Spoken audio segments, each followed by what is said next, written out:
Oh, and I don't know why my videos are working. Well, my video doesn't want to work today. We can hear you okay, Wendy.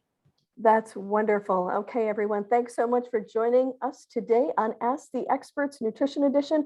My name is Wendy Beckman, and I am a registered dietitian with the New York State Office for the Aging and SNAP-Ed New York. And it is nice to have everybody here today. We are going to be taking questions in the chat later, so please start thinking about your questions. We would be happy to answer them for you. I'm really excited today because I have 4 guests with me. They are all members of the SNAP-Ed team that is in the New York City area. And they work with the Department for the Aging in New York City, and they also work on the SNAP-Ed program that NYSOFA has in that area. So I'm going to introduce everybody. First is Alyssa Dinzes. She is a registered dietitian. Hello. And I have Priyana Chu, who is a registered dietitian and nutrition educator.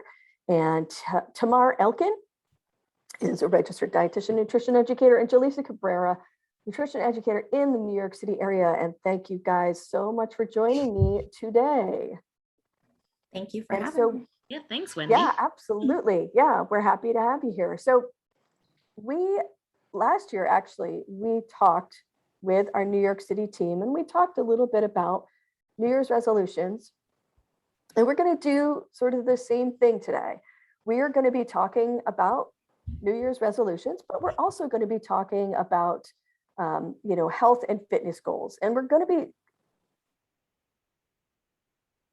be, that's what we're experts in. Okay. We're not going to be talking about, goals or New Year's resolutions that have to do with finance or that have to do with relationships or organization or anything like that, because we don't, though that's not the area that we're have expertise in. So we are going to talk to you about health and fitness goals, which a lot of people this time of year are thinking about. But the first thing I'm going to do is I'm going to ask Tamar to talk to us a little bit about the SNAP-Ed program that's in the New York City area and what you guys do with that program. Okay, thanks, Wendy. So, like you said, we are SNAP-Ed educators, and we provide nutrition education workshops in the 5 boroughs. And this year we are able to provide them in Spanish, English, and Cantonese, which is awesome. It means we get to service a larger crowd in New York. And we do things like talk about healthy eating. We learn how to read nutrition facts labels. We talk about My Plate and how we want to build our plates, foods that we want to be getting more of, foods that we kind of want to, be weary of.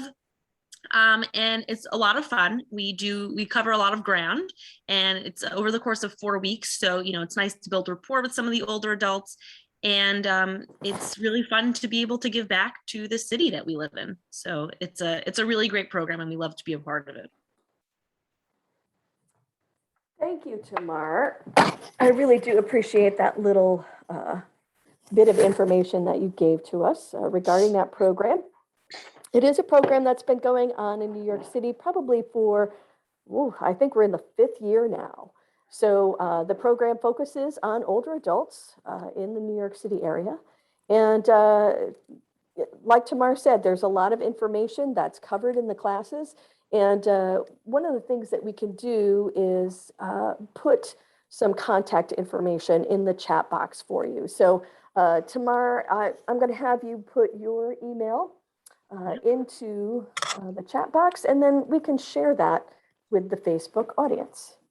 And I am in the middle of trying to add another camera here for myself. So we're going to see if we can get that going. But in the meantime, we're going to talk also just as far as contact information too. So if you're an older adult and you live in the 5 boroughs and you have a senior center that you go to regularly or receive home delivered meals, you can always ask the director of the program that you go to if they offer this program at your senior center. And if they don't, you can definitely have them reach out to us as well, because we run our programs through our 300 plus senior centers throughout the 5 boroughs. Right.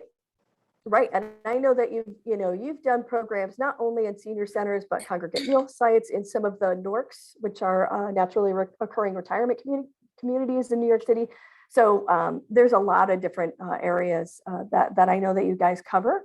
So yeah, if you're an older adult in the New York City area, please feel free to email Tamar, or if you are a member of a group of older adults in the New York City area, and you think that that your group might want to participate in some nutrition education, please feel free to contact Tamar so that you can get hooked up with some of these great nutrition educators. So I know that they're offering them, they offer them in person, but they also offer virtual. Oh, yes, sorry, I forgot to settings mention that. Right. Yes. So you can really participate from anywhere. You don't have to go out in the snow and drive and get on public transportation to try and get somewhere. So that's sort of a nice option for people as well. All right, so I want to talk a little bit about goal setting and resolutions, because they're a little bit different. A resolution is sort of a statement or that you want to do something or you want to avoid doing something. And then a goal is actually what you're trying to achieve, possibly with those resolutions that you've made. So a goal might be something like, I want to be able to walk 3 miles without stopping. And then the resolutions are going to be something like, I am going to achieve that goal, I'm going to walk 3 days a week, starting out 10 minutes after dinner, 3 days a week, and work up until I can reach that, walking 3 miles. Okay. So that'll give you just a little bit of an idea of the difference between a goal and a resolution. Now, some people do better with resolutions, some people do better with goals, sort of depends. But tomorrow I'm going to ask you if you have ever set a goal for yourself and then achieved it, actually did it, and how did you do that? Okay, great question. So during, quarantine and lockdowns, I realized that I started gaining a ton of weight because I stopped walking. And living in New York City, you walk everywhere, and it's something I totally took for granted and did not realize how much it was helping me keep my weight maintenance. So now that we are, back out there again, I got myself a nifty little fitness tracker.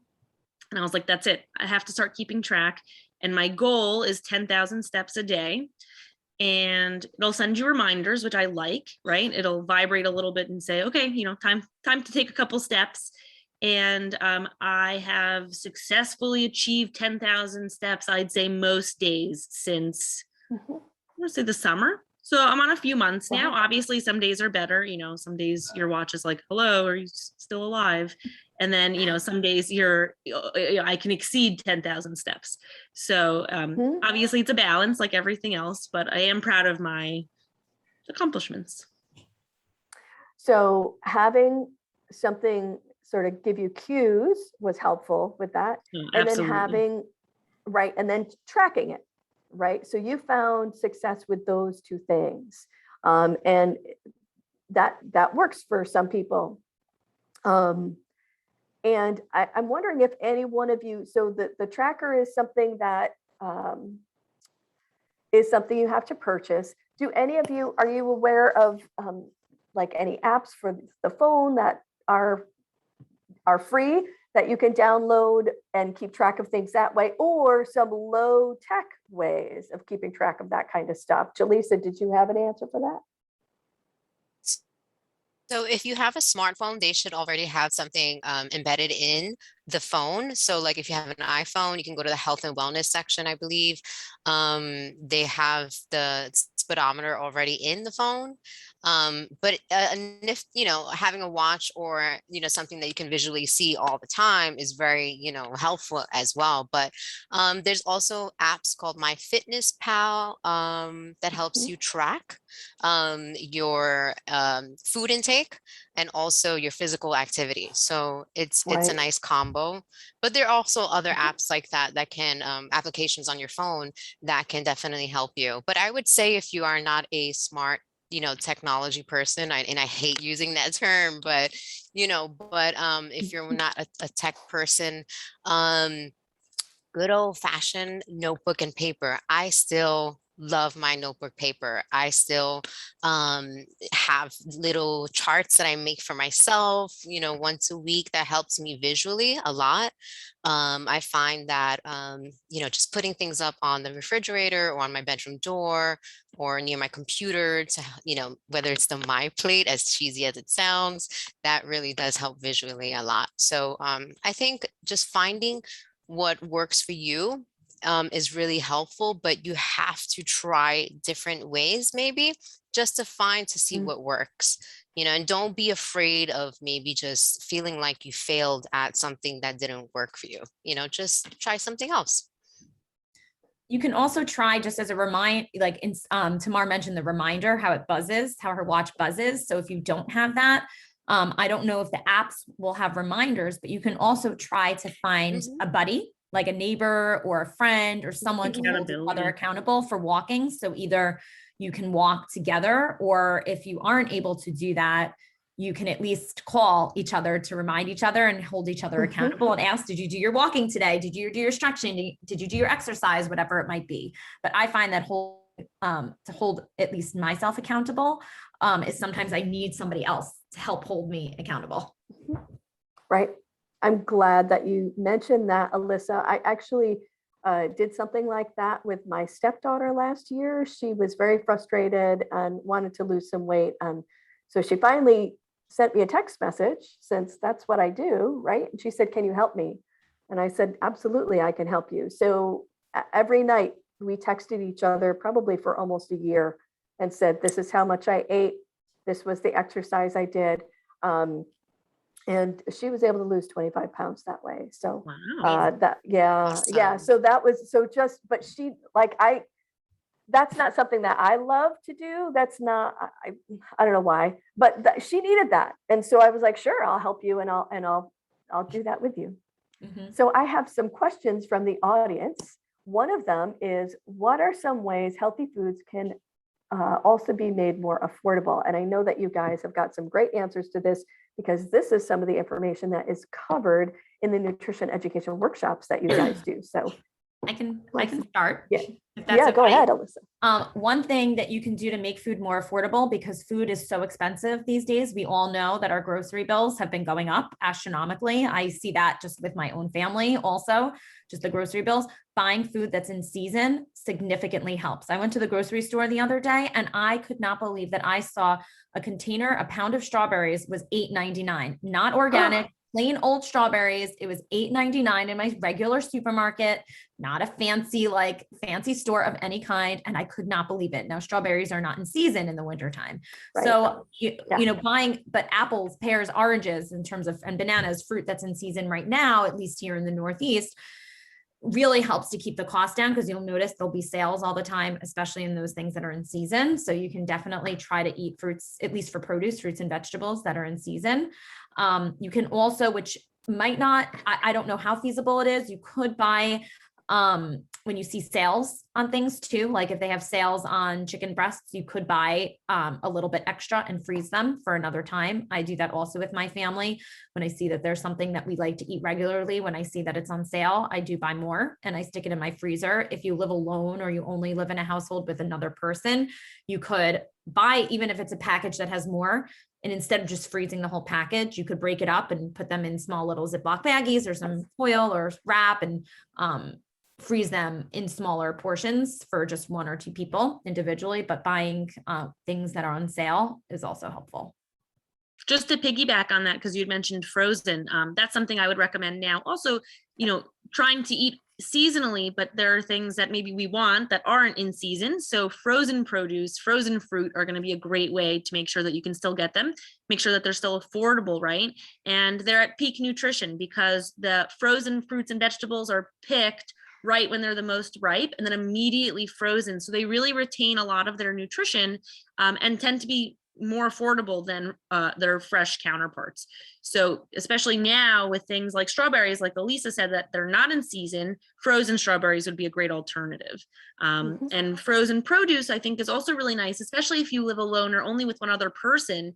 Maybe you don't need a whole head of cauliflower right now, but if you buy it fresh, you're kind of forced to use it. Whereas frozen produce, you can take, half the bag, roll it back up, put it back in the freezer. So, it's a little bit more accommodating to one or two people at a time.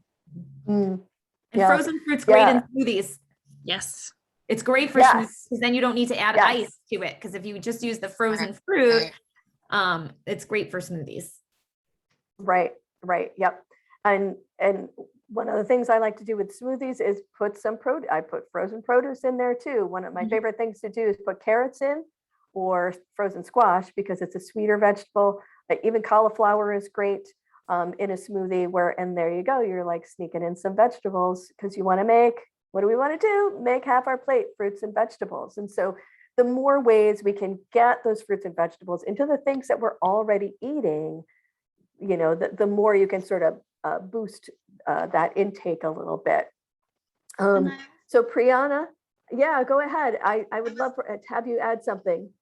I was gonna add that I think it's very good. Like every week we check our local supermarket and see what's on sale ahead of time and make a shopping list. So that way we don't go in and see all these junk food on sale and end up buying them. Right. Yep. Yes. Make a list. Don't go hungry.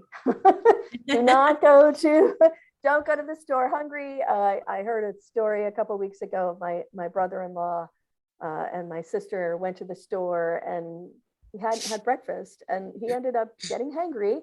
And don't do that because then you're surrounded by food and then you just want to buy everything. So those are good things.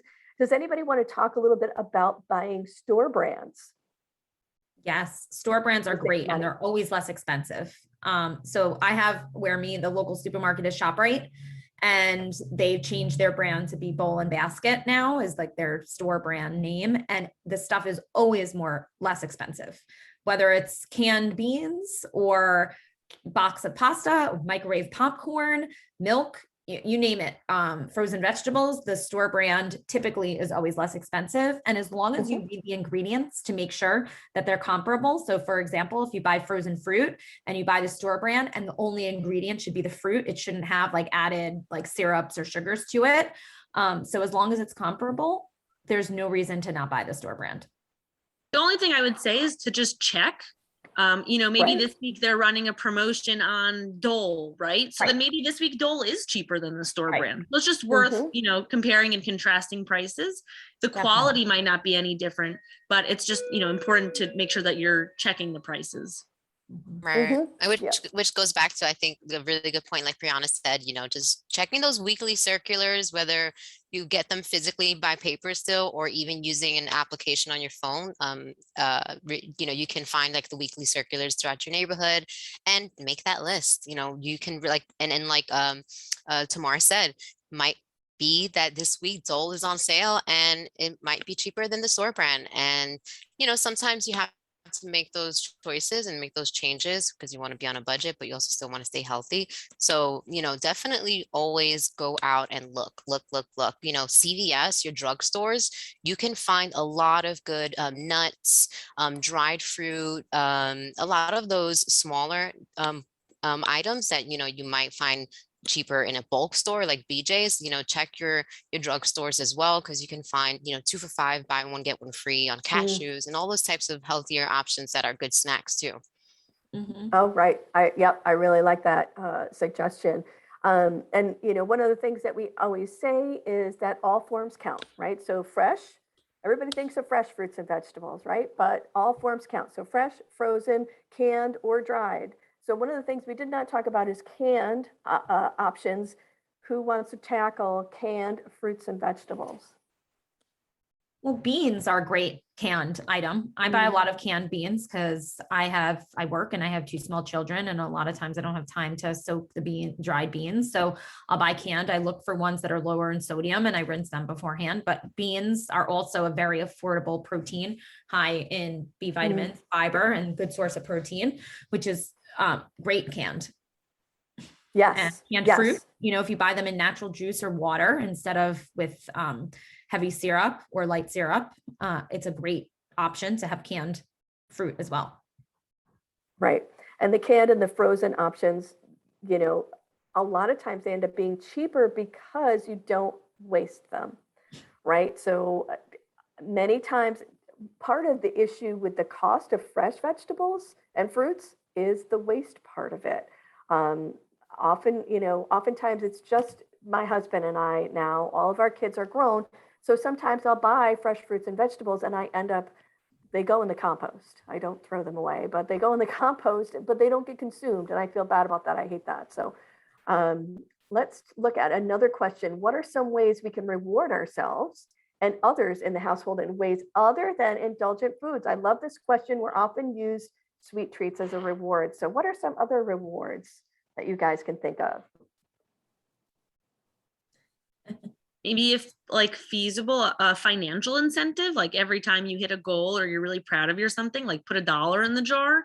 And then, at the end of the month, at the end of the year, take that money and do something fun, right? Like an amusement park or go on a fun trip, something local, something fun. Good idea. Yep, I like that idea, right? Because then you're sort of saving a little bit over time and it doesn't feel like such a burden, because it's not $10 or $20 or $100 all at the same time. But if you hit your goal 25 times or 20 times out of 30 days in the year, you're going to have $20 at the end of the month. And then if it's $5 you were going to spend on, buying a boxed cake or something, or a sheet cake, Right. So I really like that suggestion. That's a really good one. Does anybody have any other suggestions for not food rewards? So go ahead, Brianna. I always share with people, like all my clients, that always make sure that we don't have too much junk food in the house. No matter how much we like it, we're not going to keep it there. So when you're trying to reward yourself, it's not even there. Like special occasion, of course, it's okay to have it. I think family time is very important, especially quality family time.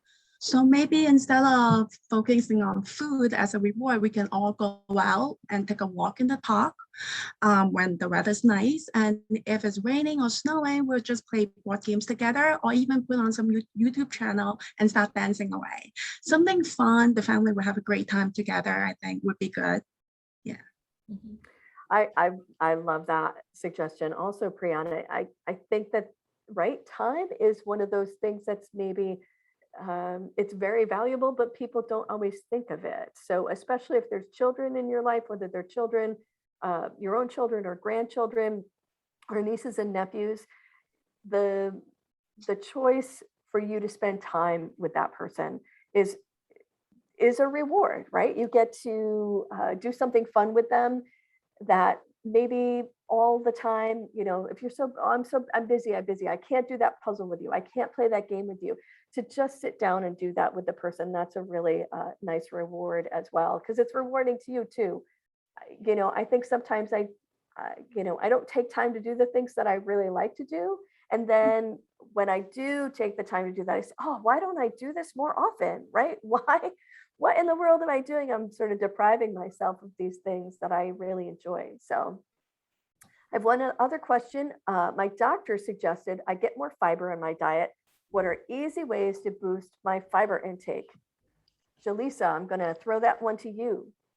Yes, so I think just to reiterate a lot of the points that we kind of just spoke about. So frozen fruits is a really good way. Frozen vegetables, besides being able to throw them into a smoothie, if you're making a quick pot of soup, you can add them directly into the pot of Yeah. soup, just as they're frozen, vegetables. You can also exercise, physical activity, even if it's just 15 minutes a day. Your body really benefits, especially your digestive system, from physical activity and the movement.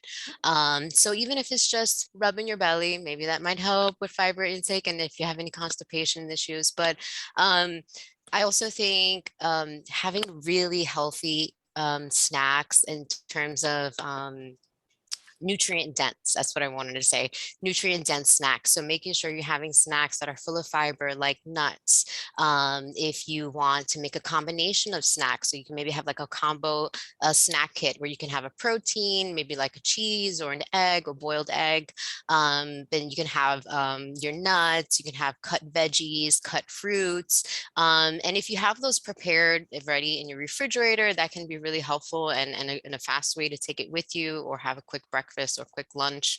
I also think, how can we get more fiber into the diet? So yeah, really easy ways are snacks, smoothies, soups, making pasta. Pasta is really easy as well. Like taking your basic dishes, rice, your grains, and just adding more. How can you add more fruits? How can you add more vegetables, make it more colorful? Can really add more fiber into your diet, so just trying to make sure that you're adding a little bit of everything onto your plate really helps to increase your fiber. I You hope can there's Right. there's more other tips that you Yeah, you guys can can throw in. add, I was thinking you can add things like ground flaxseed, which is super high in fiber. You can add that to anything. So like, just a little spoonful. Right. You can add that to yogurt. You can add it to smoothies. You can add it to salads. You can add it to pasta Chia dishes. seeds, Chia seeds, sesame yep, seed, sunflower seeds, all those yep, types of, yeah. super high in fiber. And you can always switch to, have whole grains. So Yes. if you're having rice and pasta, choose whole grain pasta. Even there's chickpea pasta out there that is super high in fiber, Right. because it has chickpeas, because beans also are very high in fiber. So, add beans to different things. I make a butternut squash soup and I add beans to it and I puree it in. So it adds a little bit of protein and more fiber to it. You can basically add beans to anything Yes. to kind of boost the fiber content of that. You can, sometimes I'll make like scrambled eggs in the morning and I'll put it in a wrap and I'll add beans to it. Yep. So just to boost that fiber, and choosing whole grains. And if you eat bread, you can choose whole grain bread, looking at the labels to see which have the most fiber in it. So you can read those nutrition fact labels, take a look at the fiber content, compare it to the total carbohydrates, try to, the closer the total carbohydrates are to the grams of fiber, the better. Right. So that's like a general rule of thumb. It's never going to be, it wouldn't be the same. But if you have, for example, something that has 30 grams of carbohydrates and 0 grams of fiber versus 30 grams of carbohydrates to 3 grams of fiber, the one that has the ratio closer, the better.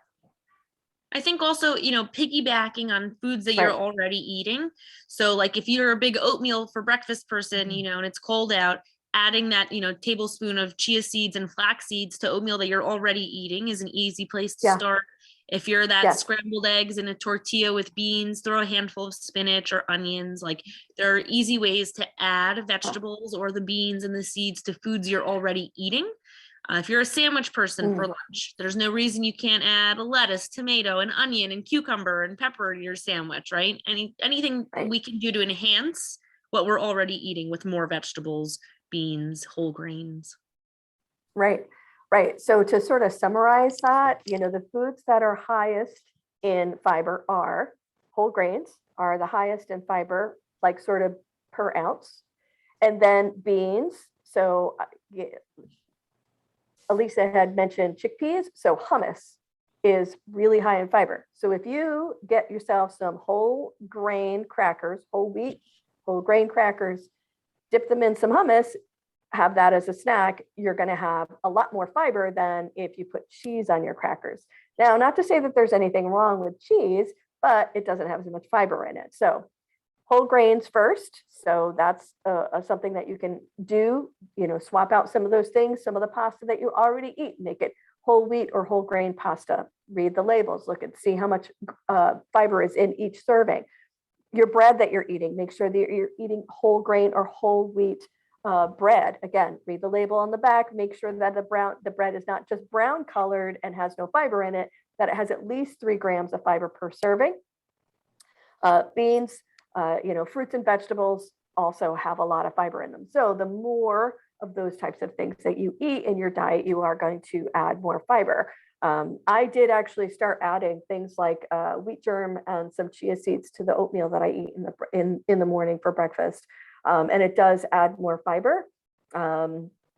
So it's a little bit of an expense, but I only put a teaspoon or a tablespoon, of each thing in. So if I buy a package, it actually lasts me for quite a while. And one of the things that I was going to say, it's just worth reiterating that fiber only comes from plant foods. So, like what we were saying before with the crackers and cheese, it's not that it's bad. It's just that cheese doesn't have fiber. Fiber only comes from plants. Right. So it's a good place to start is look for the plants. Right. Yeah, right. So that's a very simple way of summarizing it. Like plant foods have fiber in them. Some have more than others. Whole grains tend to have the most fiber in them. And fruits and vegetables do have fiber in them, but per serving, there's not as much as the whole grains. Again, not that I don't want you to eat them, because I do want you to eat fruits and vegetables, but and the fruits and vegetables have more water in them. So let's talk a little bit about, because what goes along with fiber helps with our digestion, but we must drink enough water or you can increase your fiber intake. And if you do not increase your water intake along with that, you're not gonna solve your digestive problems. So I was talking to the ladies earlier before we started.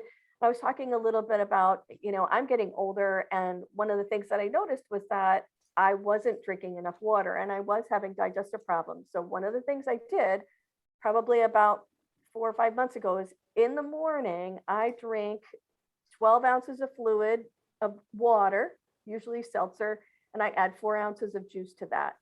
And I drink all of it before I have my tea in the morning. I don't drink coffee, I'm a tea drinker. Before I have my breakfast. So before I have anything else, I have 16 ounces of fluid in the morning. It made a huge difference. I tried increasing my fluid intake throughout the day. Didn't work for me, did not work. So I was like, well, I'm going to have to force myself to drink this water in the morning. And now when I wake up, the first thing I want is that fluid because I'm thirsty. And I think that I was sort of identifying that feeling as I was hungry. I wanted breakfast. And I think that really what it was is I was thirsty. And now I drink that water with a little bit of juice in it just to give it some flavor. And it has helped me tremendously. So I want to hear from my other friends about water intake. Tamara, go ahead. Oh, I was just going to say, in terms of goals, I think something you mentioned is worth repeating, that you noticed that you did best with water during the morning. Like you tried during the day and it didn't really work, but once you found your groove and you drink it first thing in the morning, it got you to stick with it. So same thing, I think, if your goal for this year is exercise and you took an exercise class at, 4 o'clock in the afternoon and you're like, ugh, I hated this. Maybe you're a morning person. Maybe you would just rather exercise in the morning and start your day off like that. I can't exercise at night. It would keep me up at night. I don't find it, calming or relaxing. I like starting my day like that. So, just because you took a class once and you're like, whoop, exercise isn't for me, not doing it anymore, changing up the time or the type of exercise, maybe you hate yoga and that's okay, right? But maybe you love Zumba. So something like that, where you're just changing, the time, the place, or the type, don't give up after, one attempt. I think that's worth keeping up with. Yeah, absolutely. We were saying that before we jumped on, I was saying that one of my New Year's resolutions was to drink more water, because I find that lately, and I'm a dietitian, so you would think that I know better to drink more water. And I found that I really wasn't drinking enough water, and I was able to tell because I was paying attention to how frequently I was going to the bathroom. And so I kind of was like, oh, I'm not going as frequently as I should, which means I'm not drinking enough water, right? So it is good to kind of be aware of those things and drink plenty of water. You can also flavor your water. Like Wendy said, she flavors hers with a little bit of juice. So I like to flavor mine with either lemon or some fruit. You can fill a whole jug up of water and put any fruit, oranges, blueberries, strawberries, any kind of fruit, you can put it into the water, even pineapple, let it sit overnight. And by the next day, the water is super flavorful and really delicious. You can leave it in the fridge for a couple of days. And it's great. Homemade fruit water is delicious. Yes, right. And we talked about frozen fruit. That's a great thing to put into water because it keeps your water cold and it, you know, it'll stay in your freezer for however long you need it to before you put it in your water.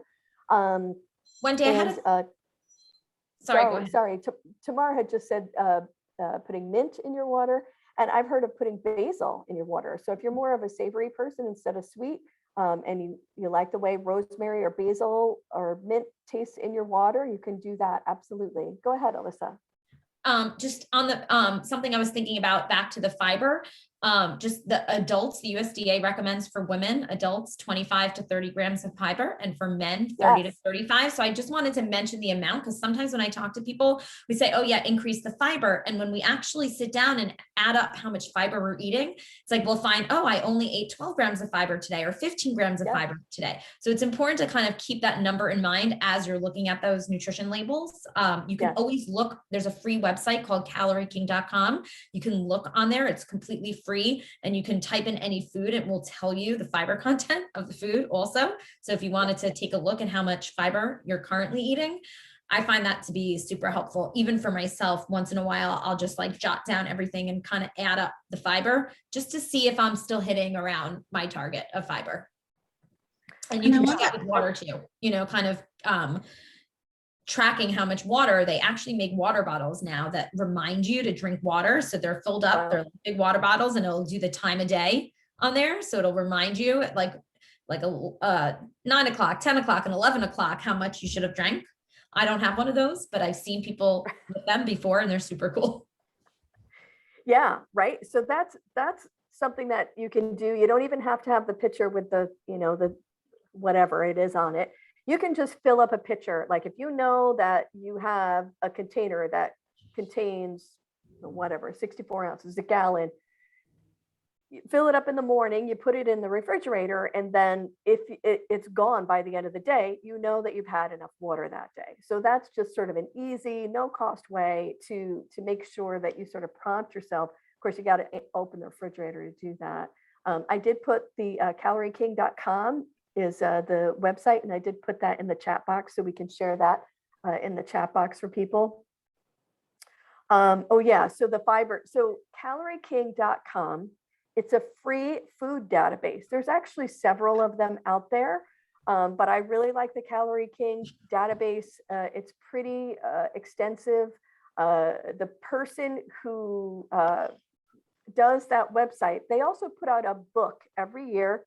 It's only about yay big, costs about $6 or $7. And when my son was first diagnosed with type 1 diabetes, we used to carry it in my purse because that was a long time ago. He's 25 now. And so we didn't have smartphones, and I couldn't look up the carbs. So because he has type 1 diabetes and he has to take insulin every time he eats carbohydrates, we had to know how many grams of carbs were in certain foods. Calorie King will tell you the calories, the fiber content, the fat content, right? It breaks, it's basically, it gives you sort of a nutrition label for something as like a banana or an orange. It'll give you all the information for things that don't have a nutrition label on them. Or if you're eating out and you don't have the nutrition facts for that food that you're eating, they have a lot of restaurant foods in their database that you can look up.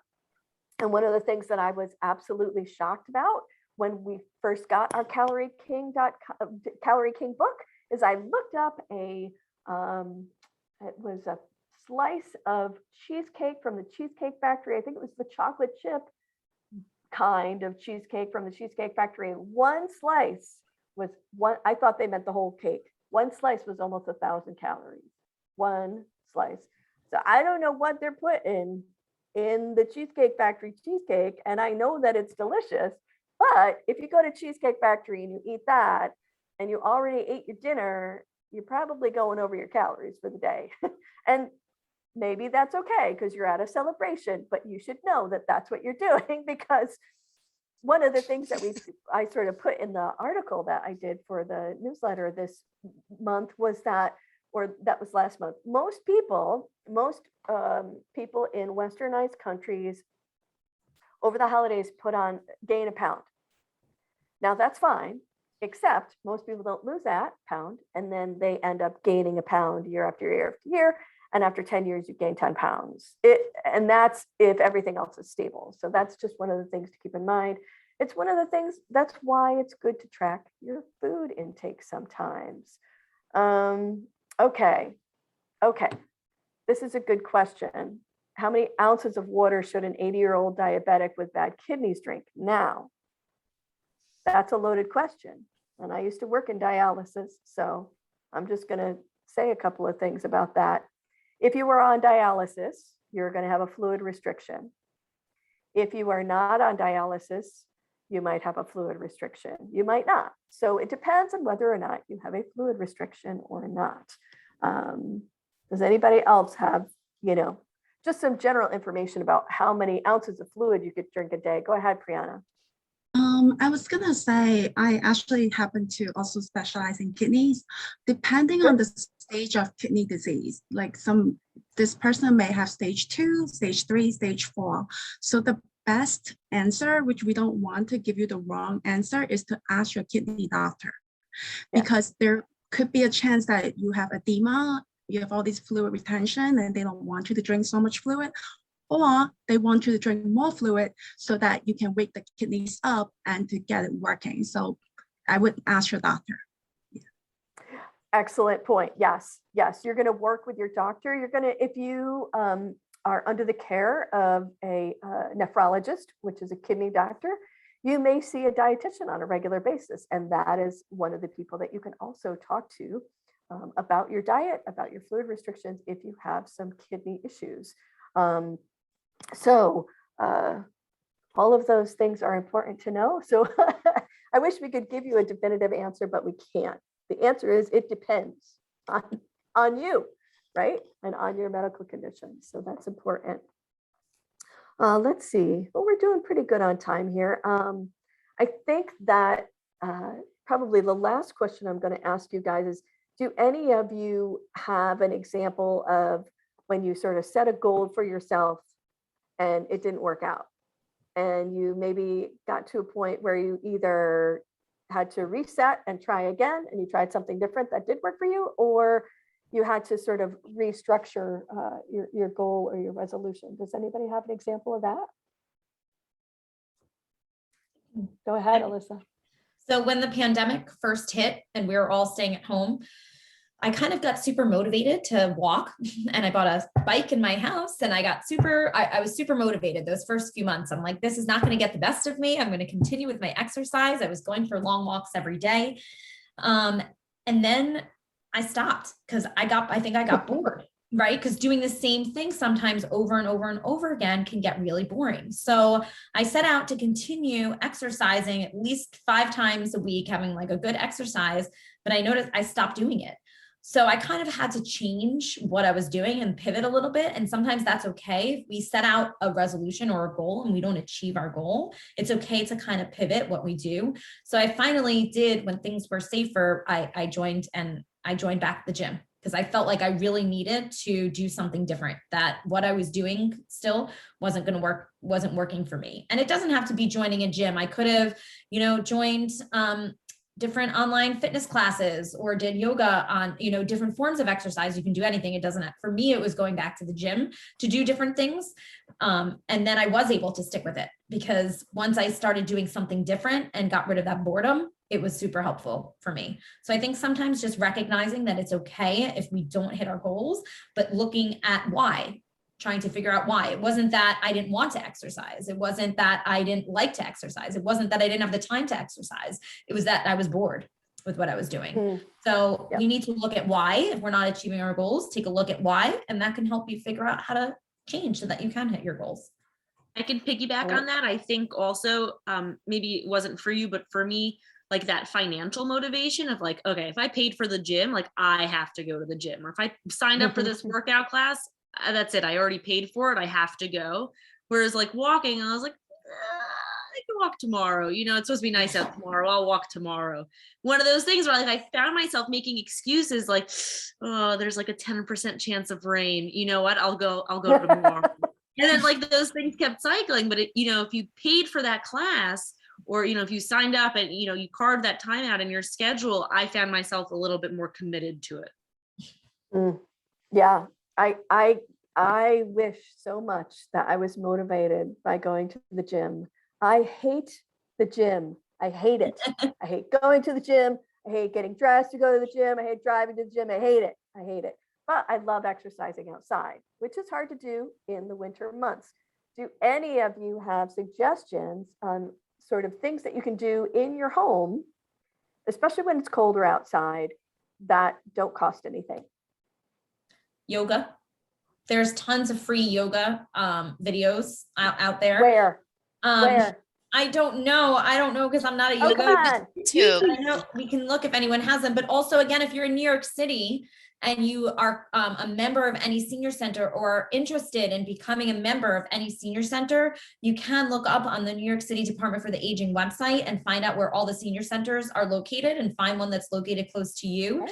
They'll either have in person, or a lot of them with the pandemic have been offering Zoom workout classes free, completely free of charge. So you Right. can take a look at that. And those, some of them might be yoga, they might be chair yoga classes, Pilates classes, Zumba classes, all done virtually, and they're completely free. So I would definitely encourage, if you're in New York City, to do that. I think throughout the state, there must be, there are senior centers located throughout the state as Yes. well. So I Yes. would encourage you to contact your local office for the aging to figure out what senior center, see if you can get connected. They might have resources for you. Excellent. Jaleesa, you had some suggestions. I would say if you're not able to go out, if you're not able to be active outside, or maybe you just don't want to, finding things to do inside. I always tell my participants, don't think of physical activity as, I'm sorry, don't think of chores as chores. Think of it as physical activity. Put on some music. You know, hey, if you haven't dusted your bookshelf in a long time, take 20 minutes, dust it off, you know, do some physical activity around the house, maybe clean up a little bit more. You don't want to be cooped up inside, right? So just finding things on how you can be active at home. Tai Chi is a really nice way that is not so physically impactful on the body, whereas like yoga can be, or Zumba maybe, or finding softer and gentle body movements, so stretching, chair exercises, Tai Chi, things like that. You can find them free online as well. You know, check YouTube. There are also Pluto TV. There's also like these free applications you might get on your phone that where you can get all of these streaming services. And all those streaming services have a lot of free fitness sections. So you can get half an hour, 1 hour, 45 minutes of free instruction class. So like I said, you can check YouTube, Pluto TV, Peacock, all of those type of new TV channels now that they have online have a lot of really good resources, and also a lot of mental health and breathing exercises really are super helpful too. You can also take Yes. cans. Oh, sorry. I was gonna say you could take cans from your cupboard if you don't have weights in your house, and like take a 16-ounce can, so that's a pound, and walk around, just even walking around your house or your apartment and doing little exercises with those cans in your hands, if you don't have any free weights, can add a little bit of weight bearing or strengthening to whatever it is that you're doing. Right. Priyana, I know you had a suggestion. I took a weight management course, and I learned that vacuuming the floor is considered a type of exercise. So I told all my patients that, and the men do them every day. The wives loves them. So we can try Yes. that. We're happy with you. Can I just I throw actually have. in a little No, I just, sorry. no, that's okay. No, That's sorry. okay. I was going to suggest, I was going to agree with Brianna that men vacuuming is very sexy. So yes, I highly recommend that for the gentleman in the office or in the audience. Go ahead, Jaleesa, what were you going to say? No, what I was going to say is that in certain communities, especially in certain older communities, when I tell them, hey, don't think of vacuuming as a chore, it's a physical activity. You know, a lot of the older moms would say, well, that's what I did. Well, how do you think I stayed in shape?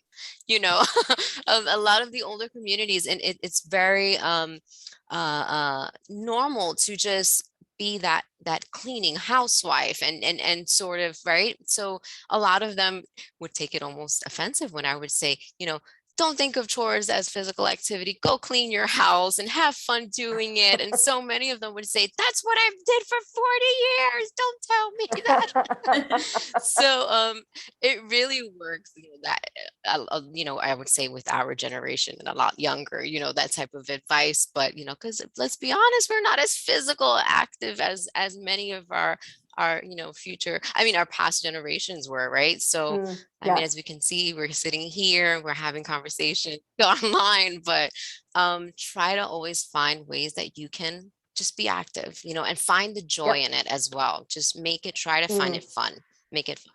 Right. Yep. Find something that you enjoy doing. And as we mentioned before, YouTube, check out YouTube. There are a lot of free videos on YouTube, yoga, and also how to exercise in a small space. So if you have an apartment, you have a smaller home, something like that, there are videos on YouTube. And all you have to do is to type into the search box, you know, exercising in a small space or something like that. And videos will come up for you that are free that you can do in a hotel room in a smaller area, and stay active, even indoors, even in a smaller space. So I think we're going to wrap up, guys. Thank you so much, Priyana, Tamar, Jaleesa, and Alyssa for joining me today. I will be doing a food demo on What's Cooking with Wendy, I believe on the 21st of this month. And I'm going to be making a lentil and barley soup that I have tried before. It's really excellent. I guarantee, you know, I really suggest that everybody tune in for that. That's at 12:30 on the 21st on the New York State Office for the Aging Facebook page. And I really like that recipe because it has 4 of the 5 food groups in it, in the soup. So tune in for that. Thanks so much, guys. All of my friends from the Department for the Aging in New York City, we really appreciate it. And good luck to everyone with their New Year's resolutions and goals. I hope that you are able to stick to them and have peace and happiness and health in the new year. This presentation was funded by the U.S. Department of Agriculture, and that institution is an equal opportunity provider. Thanks so much. Bye, guys. Bye. Thanks, Wendy.